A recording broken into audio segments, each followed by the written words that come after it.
رحمت کا نظارہ ہے مدینے کی گلی میں، صدیق کی صداقت ہے مدینے کی گلی میں، علی کی شجاعت ہے مدینے کی گلی میں، فاروق کی عدالت ہے مدینے کی گلی میں، رب کعبہ کی قسم ایک میم کا پردہ ہے، اٹھ جائے تو خود خدا ہے مدینے کی گلی میں۔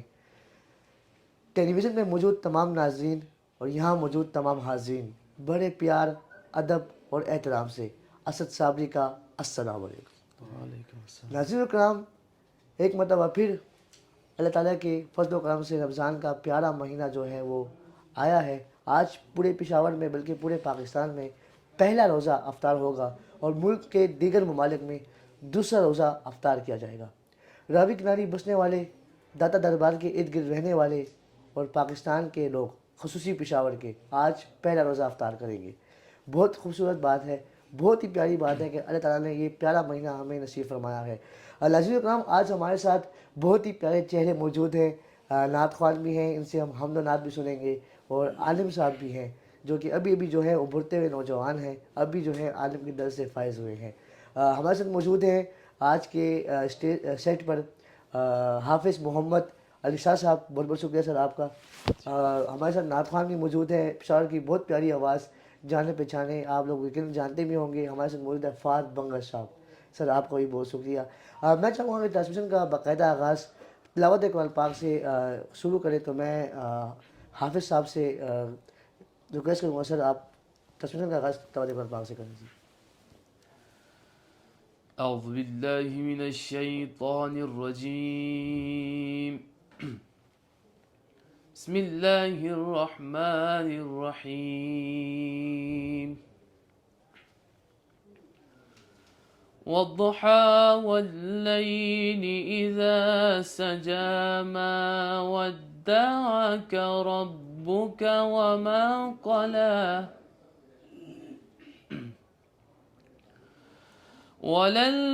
وللآخرة خير لك من الأولى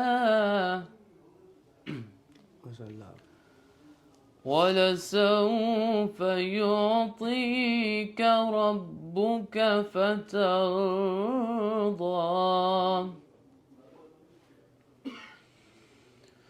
ألم يجدك يتيما فآوى ووجدك ضالا فهدى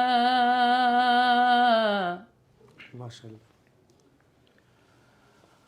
ووجدك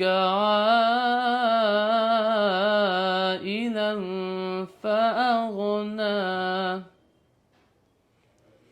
فأما اليتيم فلا تقهر وأما السائل فلا تنهر فأما اليتيم فلا تقهر وأما السائل فلا تنهر وأما بنعمة ربك فحدث صدق الله العلي العظيم۔ ماشاء اللہ، سبحان اللہ۔ یہ تھے حافظ محمد علی شاہ صاحب جو کہ اپنی خوبصورت آواز میں تلاوت قرآن پاک کر رہے تھے۔ ناظرین کرام، بہت ہی پیارا مہینہ ہے اور آپ کو پتہ ہے کہ اس رمضان میں 3 عشرے ہوتے ہیں۔ پہلا عشرہ جو ہے وہ رحمتوں کا ہوتا ہے، دوسرا عشرہ جو ہے وہ مغفرت کا ہے، اور تیسرا عشرہ جو ہے وہ جہنم سے نجات کا ہے۔ آپ کے ذہن میں ایک سوال ہوگا ناظرین کہ روزہ کیا ہے؟ اس حوالے سے میں آپ کو آگے جو ہے بتاؤں گا، لیکن سب سے پہلے ہمارے ساتھ موجود ہیں یہاں پہ بہت ہی پیارے ثنا خوان مصطفیٰ، ان کی طرف جائیں گے کہ حمد بارے تعالیٰ سے جو ہے آغاز کریں۔ محمد فہد صاحب۔ حق لا الہ الا اللہ، او لا الہ الا اللہ،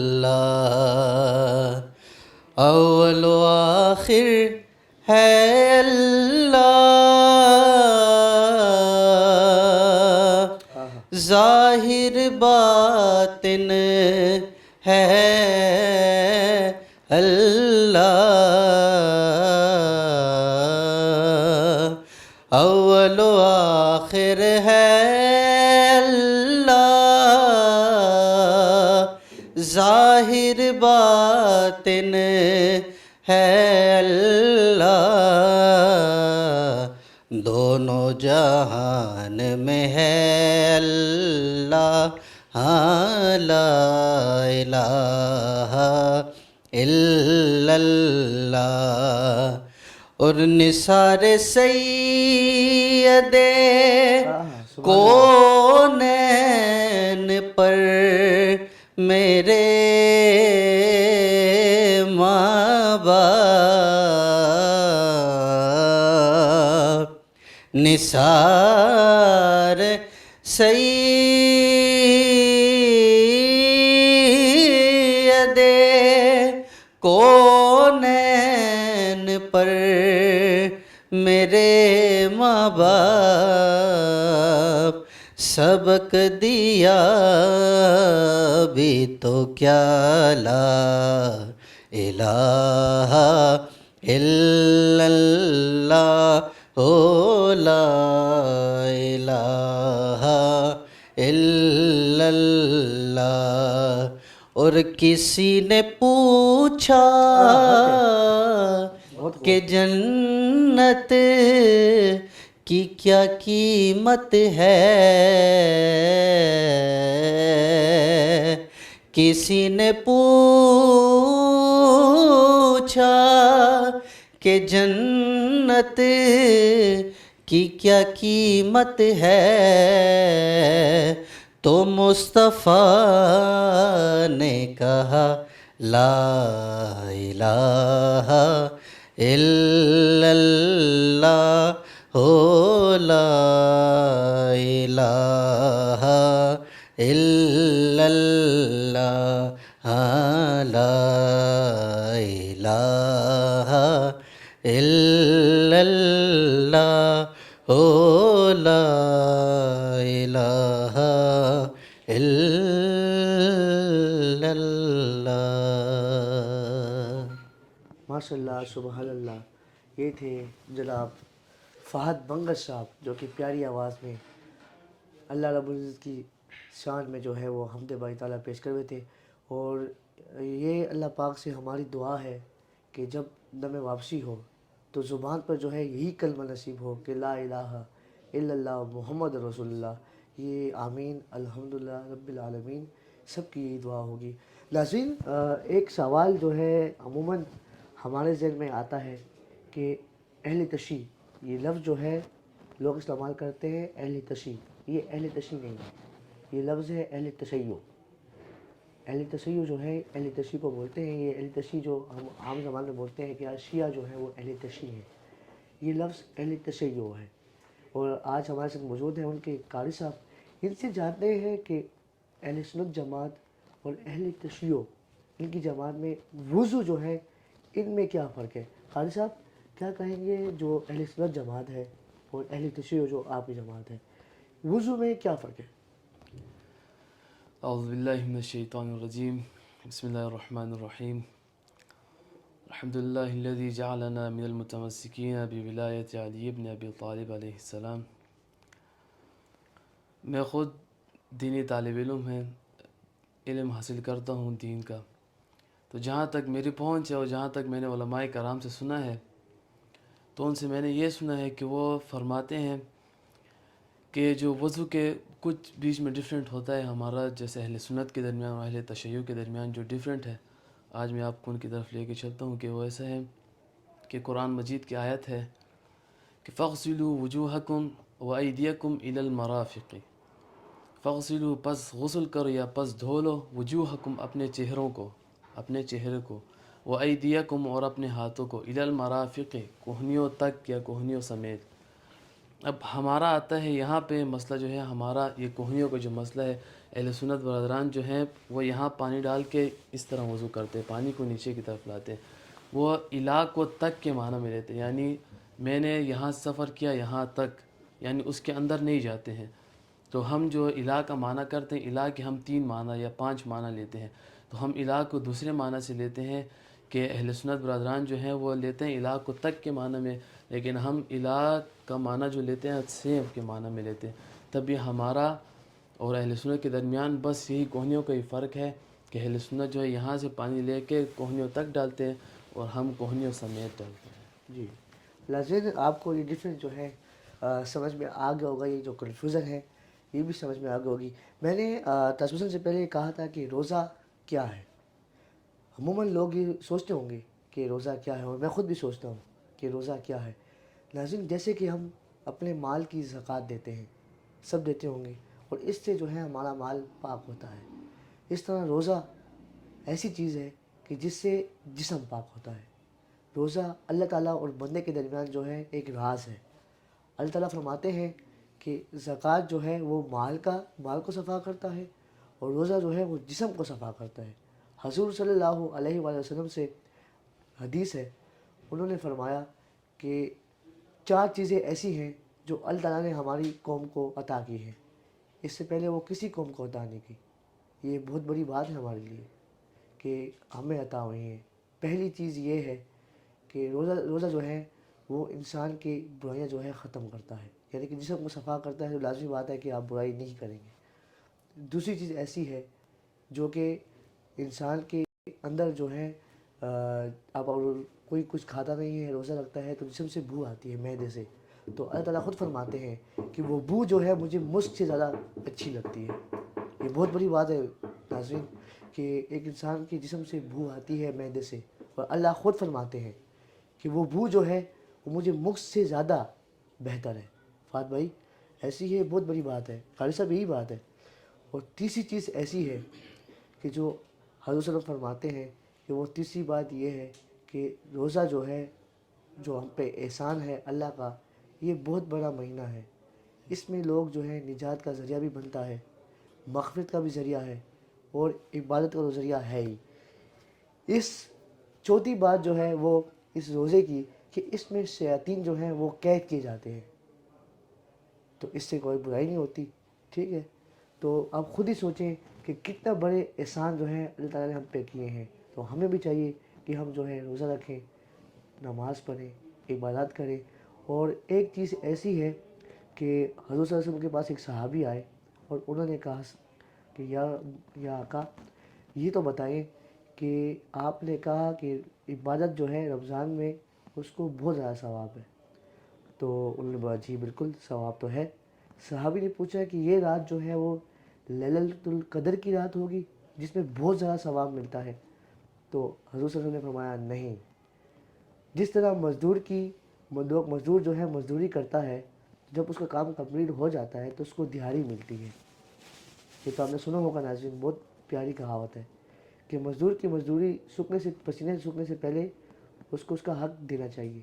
اس طرح اللہ نے خود فرمایا ہے، حضور صلی اللہ علیہ وسلم نے جو ہے ارشاد کیا ہے کہ روزہ جو ہے جب آپ روزے کمپلیٹ کر لیتے ہیں، 30 روزے رکھ لیتے ہیں، تو اللہ تعالیٰ جو ہے وہ مغفرت کا جو ہے وہ ایک صفحہ تیار کرتا ہے فرشتوں سے کہ ان کو نجات دے دو۔ تو حضور صلی اللہ علیہ وسلم نے فرمایا کہ یہ جو 30 روزے جو ہے نا، یہ ہماری مزدوری ہے۔ ہم یہ مزدوری جب کمپلیٹ کرتے ہیں تو ہمیں خوشخبری ملتی ہے، وہ خوشخبری یہ ہے کہ جہنم سے نجات کی۔ فات بھائی، بہت بڑی بات ہے قاری صاحب، اگر ہمیں سوچیں کہ اللہ تعالیٰ نے مساوات کس سے کی ہے کہ مزدور سے۔ اب دیکھیں مزدور کا مزدوری، ہم مزدوری کرتے ہیں، ان کو پیسے دیے جاتے ہیں یا جو بھی دیا جاتا ہے۔ تو روزہ جو ہے وہ ایسی چیز ہے نا کہ جب ہم روزہ رکھتے ہیں، 30 روزے ہمارے کمپلیٹ ہوتے ہیں، تو اللہ تعالیٰ جو ہے ہمیں اپنی مزدوری دیتا ہے، اور وہ مزدوری یہ ہے کہ نجات کا ذریعہ بن جاتی ہے۔ اور روزے دار کے لیے یہ اللہ کا فرمان ہے کہ فرشتے جو ہے جب روزے کی حالت میں روزہ دار ہونا، تو دن رات جو ہے فرشتے ان کے لیے نجات کی دعا کرتے ہیں۔ اور ناظرین، یہ بہت بڑی بات ہے ہمارے لیے۔ ہم یہاں پہ جو ہے حافظ صاحب بھی موجود ہیں اور نعتخوان فاض بنگلہ صاحب بھی موجود ہیں۔ ہم چاہیں گے کہ فاض بنگلہ صاحب سے ایک نعت بھی سنیں۔ جی فاض بنگلہ صاحب۔ حضور میری تو ساری بہار آپ سے ہے حضور میری تو میرا قرار آپ سے ہے حضور میری تو ساری سیاہ کار ہوں آقا بڑی ندامت ہے سیاہ کار ہوں آقا بڑی ندامت ہے گر تم نہ کرو گے تو کرم کون کرے گا گر تم نہ سنو گے تو میری کون سنے گا حضور میری تو ساری بہار آپ سے ہے ماشاء اللہ سبحان اللہ. یہ تھے ہمارے پشاور کی بہت پیاری آواز ثنا خوان مصطفیٰ فہد بنگش صاحب. ناظرین، رنگ اپنا دکھایا گلی گلی، تو نے مجھے پھرایا گلی گلی، آقا تیرے در کی فہد بھائی، آقا تیرے در کی چاکری کر کے بڑا نام کمایا گلی گلی. اور وہ نہ صرف نگینہ ہے خزینے سے اٹھے گا. قاری صاحب سماعت فرمائیے کہ وہ نہ صرف نگینہ ہے خزینے سے اٹھے گا، محبت کھینچ لیتی ہے محبت کرنے والوں کو. اور عاشق جو ہم بیٹھے ہیں سب حضور کے عاشق ہیں، اور عاشق جہاں بھی دفن ہو وہ مدینے سے اٹھے گا. اور یہ بات حق ہے فہد بھائی کہ عاشق جہاں بھی دفن ہوگا، جو سچا عاشق ہوگا میرے آقا کا، وہ جہاں بھی دفن ہوگا وہ مدینے سے اٹھے گا. ناظرین اکرام، یہ ہمارے لیے ثنا خوان مصطفیٰ کے لیے، قاری صاحبان کے لیے، اور جو میرے حضور کے عاشق ہیں، میرے حضور کے نام پہ مر مٹنے والے ہیں اور میرے حضور کو ماننے والے ہیں، وہ جہاں بھی دفن ہوں گے وہ مدینے سے اٹھیں گے. اور اسی کے ساتھ میں اشار فرماؤں گا کہ کعبے میں کٹے دن تو مدینے میں رات ہو، کعبے میں کٹے دن تو مدینے میں رات ہو، گنبد خضرا کے سائے تلے ہم سب کی لاش ہو، اور بار بار جاؤں میں طیبہ کو آقا، بار بار جاؤں. اللہ پاک ہم سب کے نصیب میں اس پیارا مہینہ جو ہے یہ ہمیں نصیب فرمائے کہ ہم وہاں کے یہاں پہ جو روزے ہیں وہ گنبد خضرا کے سامنے اور کعبے کے سامنے ادا کریں. اللہ تعالیٰ سب کو توفیق فرمائے اور سب کو وہاں جانے کی اجازت نصیب فرمائے کہ کعبے میں کٹے دن تو مدینے میں رات ہو، گنبد خضرا کے سائے تلے ہم سب کی لاش ہو. آمین. اور بار بار جاؤں میں طیبہ کو آقا، بار بار جاؤں میں طیبہ کو آقا، ارے میت پہ میرے مدینے کی خاک ہو، میت پہ میرے مدینے کی خاک ہو. ناظرین، آج کی ٹرانسمیشن کا باقاعدہ جو ہے آغاز ہو چکا ہے اور ہم جائیں گے اختتام کی طرف، کیونکہ اب سے کچھ دیر بعد پشاور کے لوگ جو ہیں اپنا پہلا روزہ افطار کریں گے، اور آپ بھی جو ہے پہلا روزہ افطار کریں گے. اپنی خاص دعاؤں میں یاد رکھیں جب افطاری کریں تو یہ دعا کریں کہ اللہ پاک ہمارا جو یہ سفر ہے یکم رمضان سے لے کے 30 رمضان تک یہ بحفاظت باخیرت اختتام تک پہنچائے. ہمارے لیے بہت دعا کریں، اپنی دعاؤں میں خاص یاد رکھیں. والسلام.